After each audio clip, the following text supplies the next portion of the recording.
ఏమండి, దేవుడు ఉన్నాడా? రాముడు ఉన్నాడా?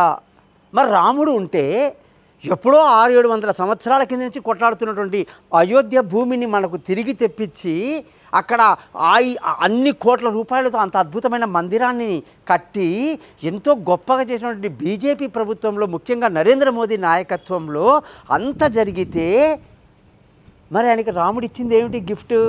రిటర్న్ గిఫ్ట్ ఏమి ఇచ్చారు?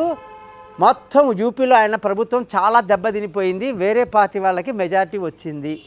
దీన్ని బట్టి మనకి ఏమనిపిస్తుంది అంటే రాముడు లేడా? అంటే రాముడికి ఏదైనా తప్పు జరిగిందా? రాముడు ఏమైనా కోప్పడి మనకి బీజేపీకి ఆ మెజారిటీ రాకుండా చేశాడా? ఎన్ని సమస్యలు వస్తాయన్నమాట, పిల్లలకి అందరికీ వస్తాయి. కానీ ఒక ఊరికి వెళ్ళటానికి ఒక బస్సు బదులు ఇంకో బస్సు ఎక్కామనుకోండి, అర్థం లేని ప్లేస్లో దిగుతాం, ఏదో గ్రహంలో ల్యాండ్ అయినట్టు. ఇదంతా తప్పుడు ఆలోచనలు, తప్పుడు పద్ధతులు అన్నమాట. యాక్చువల్గా దేవుడికి ఈ రాజకీయాలకి ఈ పార్టీలకి సంబంధమే లేదు. దేవుడు అనేవాడు సాక్షి, మంచి చెడు రెండు బేరీజు వేసి చేస్తూ ఉంటాడనమాట. దేవుణ్ణి రాజకీయంలోకి లాగటం చాలా తప్పు. రాజకీయంలో కంటే మనం ఏదో కట్టామైన గుడి కట్టాం, ఓకే, మనకున్న హిందూ మతంలో గొప్పతనాన్ని, రాముల వారి గొప్పతనాన్ని ప్రపంచానికి చూపించాం, చాలా బాగుంది.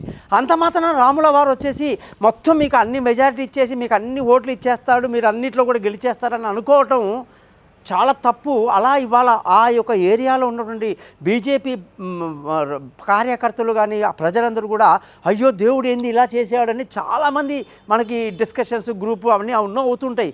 నేను అనేది ఏంటంటే దేవుడికి దానికి సంబంధం లేదు. దేవుడు కేవలం ధర్మాన్ని రక్షిస్తాడు. కానీ మనం ఎక్కడ పొరపాటు చేసి ఉంటామనేది మన ఆత్మ విమర్శ మనం చేసుకోవాలి. ఎందుకంటే ప్రతి ఒక్కళ్ళు కూడా ఈ మధ్య కొత్తగా ఒక కోడ్ పెట్టుకున్నారు. ఏంటంటే నేను బీజేపీ, నువ్వు బీజేపీనా అన్నదానికి జై శ్రీరామ్ అని అంటారనమాట. ఈ జై శ్రీరామ్ అనే కోడ్ అనేది ఎన్నో యూట్యూబ్లో వాటిలో చూస్తే గుడ్ మార్నింగ్ చెప్పకూడదట, జై శ్రీరామ్ చెప్పాలట. మనిషి ఎదురుగా కనపడితే జై శ్రీరామ్ చెప్పాలట.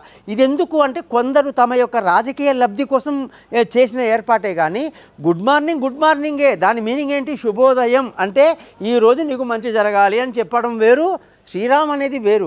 ఆ పదాన్ని అందరూ ఆ దేవుడి పదాన్ని అన్నిటికీ మా జీవితంలో మార్చేసుకొని దాన్ని బీజేపీ ప్రచారంగా వాడుకోవడం కూడా కొంతవరకు తప్పే కదా. మరి దేవుడికి ఈ యొక్క రాజకీయాలకి ఈ ప్రచారాలకి సంబంధం లేదు.